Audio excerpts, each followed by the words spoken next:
ዛሬ በአውሮፓ እምብርት ወደምትገኘው በታሪክ፣ በቴክኖሎጂ፣ በባህልና በተፈጥሮ ውበት ወደምትደነቁባት ሀገር እንጓዛለን። አዎ፣ ስለ ጀርመን ነው የማወራው። ከጥንታዊ የሮማውያን ስልጣኔ እስከ ዘመናዊ የኢንዱስትሪ ፈጠራዎች ድረስ የጀርመንን አስደናቂ ታሪክ፣ ባህል፣ ጂኦግራፊ፣ ኢኮኖሚያዊና አስገራሚ እውነታዎችን በዝርዝር እንቃኛለን። ይህም ቪዲዮ እስከ መጨረሻው ድረስ ተከታተሉት፣ ብዙ የምትማሩበት ነገር ይኖራል። ጀርመን በማዕከላዊ አውሮፓ የምትገኝ ሀገር ስትሆን በአካባቢ ስፋቷ የአውሮፓ ሰባተኛዋ ትልቋ ሀገር ናት። በተፈጥሮ ሀብቷ የበለጸገች ሲሆን የተለያዩ የመሬት አቀማመጥ አላት።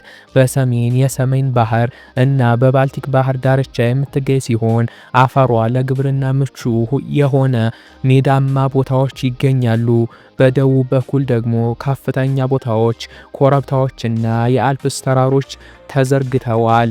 ራይን፣ ኤልቤ እና ዳኑቤ የተሰኙ ታላላቅ ወንዞችም ለጀርመን ታሪክ፣ ንግድና ግብርና ትልቅ ሚና ይጫወታሉ።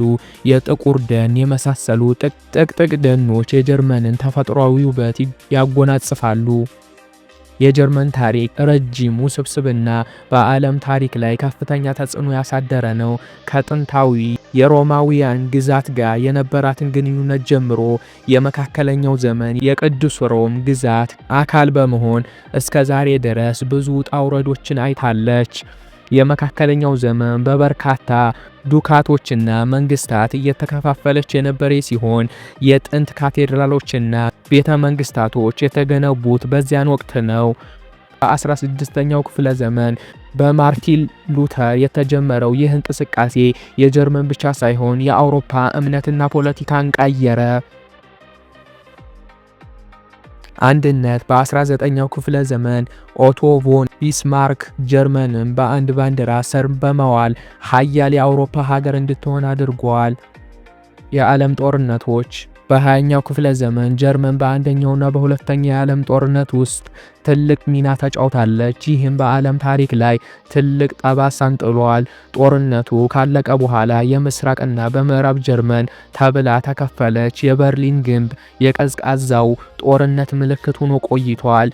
በድጋሚም እንደ አውሮፓውያን አቆጣጠር በ1990 የበርሊን ግንብ ከወደቀ በኋላ ጀርመን እንደገና ተዋሃደች። ይህም የአውሮፓ ትልቅ ለውጥ አመጣ።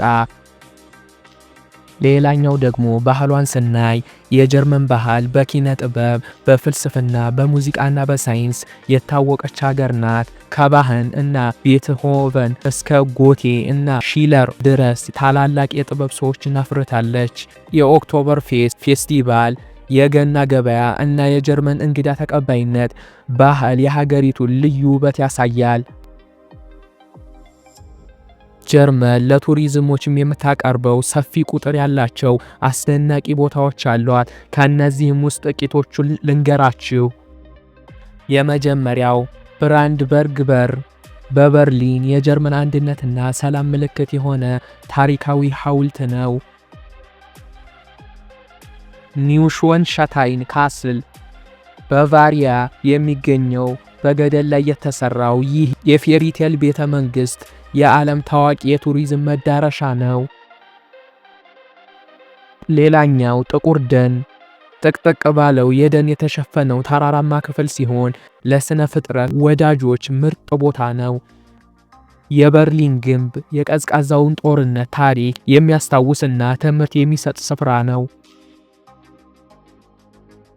ሌላኛው ደግሞ አውቶባ የፍጥነት ገደብ የሌላት ጀርመን በዓለም ላይ የፍጥነት ገደብ የሌላቸው የፈጣን መንገድ የምትታወቅ ሀገር ናት።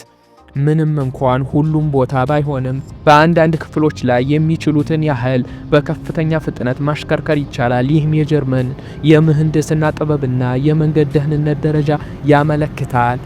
ሌላኛው ደግሞ የኖቤል ሽልማት ባለቤቶች ጀርመን ከዓለም ሀገራት በሶስተኛ ደረጃ ብዛት የኖቤል ሽልማት ተሸላሚዎችን ያፈራች ሀገር ናት። በተለይም በሳይንስ ዘርፍ በፊዚክስ፣ በኬሚስትሪ፣ በሕክምና እጅግ ብዙ ታዋቂ ሳይንቲስቶችን አበርክታለች። ይህም ደግሞ የጀርመንን ለትምህርትና ለምርምር ያላትን ቁርጠኝነት ያሳያል። ጀርመን የአውሮፓ ትልቋ ትልቅ ኢኮኖሚ ካላት ሀገር አንዷ ናት። በምህንድስና፣ በመኪና ኢንዱስትሪ፣ በኬሚካል፣ በፋርማሲውቲካል ኢንዱስትሪ ትታወቃለች። ሌላኛው ደግሞ የኑሮ ውድነት በጀርመን ከተሞች ውስጥ ይለያያል። እንደ ሙኒክ እና ፍራንክፈርት ባሉ ትልልቅ ከተሞች የኑሮ ወጪ ከፍተኛ ሲሆን በትናንሽ ከተሞችና ገጠር አካባቢዎች ግን የበለጠ ተመጣጣኝ ነው።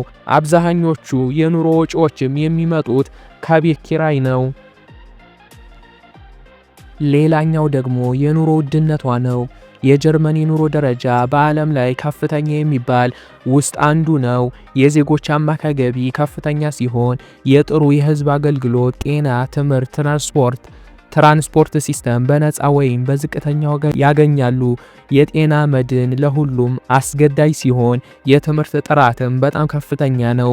ስራ አጥነትም ዝቅተኛ ሲሆን ማህበራዊ ደህንነት በጣም ጠንካራ ነው። ጀርመኖች ለስራቸው ጥራት፣ ለትክክለኛነትና ለቅንነት ትልቅ ቦታ ይሰጣሉ። አሁን ደግሞ የጀርመንን ባንዲራ ትርጉም እንመልከት። ባንዲራዋ 3 አግዳሚ ቀለም አሉት። ጥቁር ከላይ፣ ቀይ መካከል ላይ እና ወርቃማ ከታች። ጥቁሩ የሚገልጸው የጨለማውን የጀርመን ታሪክ ነው። ያለፈችበትን ችግርና ኢፍትሐዊነትን ይወክላል። ቀዩ ደግሞ የአሁኑን የጀርመን ህዝብ የነጻነትና የድፍረት መንፈስን ይወክላል። ወርቃማው ደግሞ የጀርመንን ብሩህ የወደፊት የክብርና የብልጽግና ተስፋን ይወክላል። እነዚህ 3 ቀለሞች ለመጀመሪያ ጊዜ በ19ኛው ክፍለ ዘመን በናፖሊዮን ላይ በተነሳው ጦርነት ወቅት በጀርመን ተማሪዎችና ብሔራዊ ስሜት ባላቸው ቡድኖች ጥቅም ላይ ውለው ነበረ። ከጨለማ በኩል በደም አፋሳሽ ወደ ወርቃማ ብርሃን የሚል ትርጉም ይሰጣል። እንግዲህ የጀርመን ጉዟችንን እዚህ ደርሷል። ይህች ሀገር ታሪክ፣ ፈጠራን፣ ባህልን፣ አስደናቂ የተፈጥሮ ውበትን ያጣመረች ሁሌም የምታስደምም ሀገር ናት። ስለ ጀርመን ያለውን ዕውቀታችሁን እንዳበለጸጋችሁ ተስፋ አደርጋለሁ። የትኛውን የጀርመን ገጽታና የበለጠ ያስደመማችሁ ከታች ኮሜንት ላይ ንገሩኝ፣ አነበዋለሁ። ቪዲዮን ከወደዳችሁ ላይክ አድርጉ፣ ለሌሎችም እንዲደርስ ሼር በማድረግ ተባበሩኝ። ለቻናሉም አዲስ ከሆናችሁ ሰብስክራይብ በማድረግ የዚህ ቻናል ቤተሰብ ይሁኑ። በቀጣይ ቪዲዮ በሌላ ሀገር እስክንገናኝ ሰላምና ፍቅር እመኝላችኋለሁ። ይመቻችሁ።